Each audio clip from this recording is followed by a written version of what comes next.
अमावस्या की पुरानी कथा श्रवण करवा रही हूँ, तो चलिए वीडियो शुरू करते हैं। दोस्तों, अगर आपको हमारी ये वीडियो अच्छी लगी हो तो लाइक और शेयर करें, चैनल को सब्सक्राइब करना ना भूलें। दोस्तों, सर्वपित्र अमावस्या को महालय और मोक्ष अमावस्या के नाम से भी जाना जाता है। दोस्तों, देवताओं के पितृगण अग्निश्वात जो कि सोमपत लोक में निवास करते हैं, उनकी मानसी कन्या अछोदा नाम की एक नदी के रूप में अवस्थित हुई थी। मत्स्य पुराण में अछोद सरोवर और अछोदा नदी का जिक्र मिलता है, जो कि कश्मीर में स्थित है। एक बार अछोदा ने 1000 वर्ष तक तपस्या की, जिससे कि प्रसन्न होकर देवताओं के पितृगण अग्निश्वात और बहर्षिपद अपने अन्य पितृगण अमावस्या के साथ अछोदा को वरदान देने के लिए आश्विन अमावस्या के दिन उपस्थित हुए। उन्होंने अक्षोदा से कहा कि हे पुत्री, हम सभी तुम्हारी तपस्या से अति ही प्रसन्न हैं, इसलिए तुम जो चाहो वर मांग लो।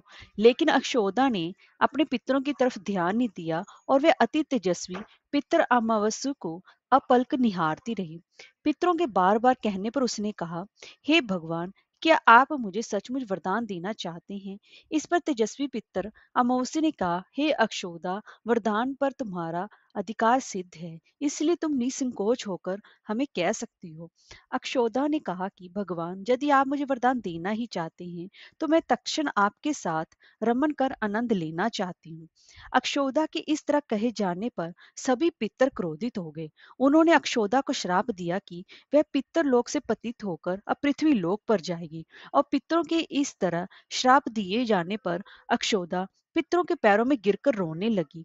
इस पर पितरों को अब दया आ गई। उन्होंने कहा कि अक्षोदा, तुम पतित योनि में श्राप मिलने के कारण मत्स्य कन्या के रूप में जन्म लोगी। पितरों ने आगे कहा कि भगवान ब्रह्मा के वंशज महर्षि पराशर तुम्हें पति के रूप में प्राप्त होंगे। तुम्हारे गर्भ से भगवान व्यास जी जन्म लेंगे। उसके उपरांत भी अन्य दिव्य अंशों में जन्म लेते हुए तुम श्राप मुक्त होकर पुनः पितरलोक में वापस आ जाओगी। पितरों के इस तरह कहे जाने पर अक्षोदा शांत हुई। अमावस के ब्रह्मचार्य और धैर्य की सभी पितरों ने सराहना की और वह वरदान दिया कि ये अमावस्या की तिथि अमावस्या के नाम से ही जानी जाएगी। जो प्राणी किसी भी दिन श्राद्ध ना कर पाए, वह केवल अमावस्या के दिन श्राद्ध तर्पण करके सभी बीते 14 दिनों के पुण्य प्राप्त करते हुए अपने पितरों को तृप्त कर सकते हैं। तभी से ही प्रत्येक माह की अमावस्या तिथि को सबसे ज्यादा सर्वाधिक महत्व दिया गया है। यह तिथि सर्वपित्त श्राद्ध के रूप में भी मनाई जाती है। उसी पाप के प्रायश्चित हेतु कालांतर में यही अक्षोदा महर्षि पराशर की पत्नी व वेद व्यास जी की माता सत्यवती बनी थी। तत्पश्चात समुद्र के अंशभूत शांतनु की पत्नी हुई और 2 पुत्र चित्रांगद तथा विचित्र वीरे को जन्म दिया, तथा इन्हीं के नाम से ही कलयुग में अष्टका श्राद्ध मनाया जाता है।